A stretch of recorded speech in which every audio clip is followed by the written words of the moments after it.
क्या नाम है आपका? जी, मेरा नाम मुख्तार अहमद है। क्या मुश्किलात है यहाँ पे? मुश्किलात तो हमारे बहुत सारे हैं अगर उन पे जाएँ तो, लेकिन फर्स्ट ऑफ ऑल जो हमारा बड़ा मसला है वो यहाँ पे ग्राउंड का है। अच्छा। आप देख रहे हैं अभी यहाँ पे एक फाइनल हुआ अभी पानार स्पोर्ट्स वर्सेस खिरम, तो अभी यहाँ पे फाइनल हुआ। तो हमें बहुत सारी प्रॉब्लम है, किसी को टांग की लग गई है, किसी को हाथ में लग गई। यहाँ पे बहुत सारे पत्थर हैं, रोड मतलब रोड ही पे खेल रहे हैं, थोड़ा ग्राउंड रोड से नीचे है। हमें यहाँ पे बहुत सारी गवर्नमेंट की ज़मीन थी, उसके बावजूद भी हमें यहाँ पे ग्राउंड नहीं दिया गया। अगर हमारा ग्राउंड था छोटा सा तो वहाँ पे पंचायत दी गई, उसके सामने में वो ग्राउंड ठीक नहीं है अभी। अच्छा। ये देखिए आप पंचायत देख आपका सकते हैं। इस गांव का क्या नाम है? जी, हमारे ग्राउंड का नाम है खिरम पानाड़ गुजर बस्ती।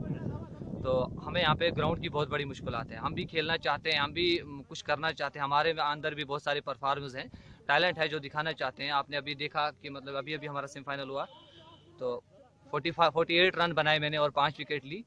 बहुत अच्छा मुकाबला था यहाँ पे। तो यहाँ पे ग्राउंड सीधा नहीं है, ठीक नहीं है ग्राउंड। बहुत बहुत शुक्रिया।